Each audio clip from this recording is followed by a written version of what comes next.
నేను అరకిలో మటన్ తీసుకున్నానండి. ఈజీగా నా స్టైల్లో చేస్తున్నానండి. చాలా ఈజీ అండి ఇది మటన్ కర్రీ. ఫస్ట్ కుక్కర్ పెట్టి దాంట్లో ఆయిల్ హీట్ చేసుకున్నాను. హీట్ చేసుకున్న తర్వాత ఎర్రగడ్డ, లవంగం, కరివేపాకు వేసుకొని బాగా వేగనిచ్చిన తర్వాత కొంచెం అల్లం పేస్ట్ వేసానండి. అల్లం పేస్ట్ వేసిన తర్వాత బాగా ఫ్రై చేస్తున్నాను అల్లం పేస్ట్. అందులో మటన్ ఎత్తి వేయాలా. మటన్ వేసిన తర్వాత బాగా కలబెట్టుకొనేసి మటన్ అంతా కొంచెం ఉడికించాలండి. ఆయిల్లోనే మటన్ని కొంచెం ఫ్రై చేసుకోవాలి. మటన్ బాగా ఉడికించిన తర్వాత మనము కలబెట్టుకొనేసి కొంచెం అందులోనే పసుపు నేను ఎక్కువే వాడతానండి. కొంచెం పసుపు వేసుకున్నాను. వేసుకున్న తర్వాత కొంచెం ఉప్పు కూడా వేస్తున్నాను. పసుపు, ఉప్పు వేయాలండి. వేసి కలబెట్టుకోవాలా.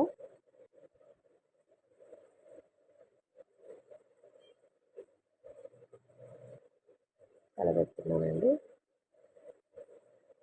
ఉప్పు, పసుపు వేసి కలబెడుతున్నాను. ఆయిల్లోనే అండి బాగా ఉడికించుకోవాలి. ఇవన్నీ కూడా మటన్ ఆయిల్ బాగా పైకి తేలాలండి. బాగా ఉడుకుతుంది చూడండి. అందులోనే మనం కారం వేసుకోవాలి. కారం కూడా మేము కొంచెం ఎక్కువే తింటామండి. కారం వేసినాను. 2 స్పూన్స్ కారం వేసినాను. కారం వేసిన తర్వాత కలబెట్టుకోవాలి. చాలా ఈజీ అండి ఇది మటన్ కర్రీ. సింపుల్గా అయిపోతుంది.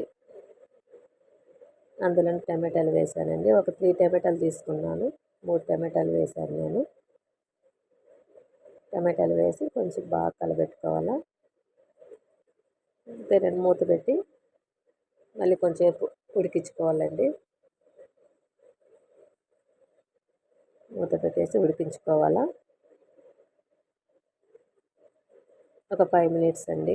5 మినిట్స్ బాగా ఉడికిన తర్వాత మళ్ళీ మనం మూత తీసేసి కొంచెం ధనియాల పొడి, మటన్ మసాలా ఉంటుంది కదండి, ఆ మటన్ మసాలా కూడా వేస్తున్నాను.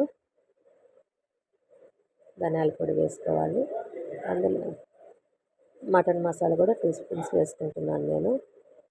అందులో బాగా దాన్ని కలబెట్టేసి ఒక గ్లాస్ వాటర్ అనండి, ఒక గ్లాస్ వాటర్ పోస్తున్నాను. మీకు నీళ్ళుగా కావాలన్నా కూడా మీరు ఇంకొంచెం ఎక్కువ యాడ్ చేసుకోవచ్చు. నేనైతే కొంచెం చిక్కగా కావాలి కాబట్టి చిక్కగా ఒక గ్లాస్ వాటర్ వేస్తున్నాను నేను. ఇంతండి, కలబెట్టేసి బాగా కలుపుకోవాలా. కలుపుకున్న తర్వాత మనం ఇంకా కుక్కర్ మూత పెట్టుకోవచ్చండి. ఇది నూనెలోనే బాగా మనకి ఉడికింది కాబట్టి ఇంకా ఒక 4-5 విజిల్లో మనకి మటన్ ఉడికిపోతుంది. ఇంతేండి, విజిల్ పెట్టుకోవాలి. ఇంకా 4-5 విజిల్లో ఉడికిపోతుంది.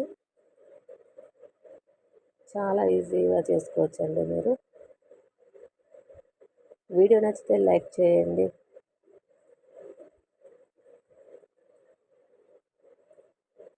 చూడండి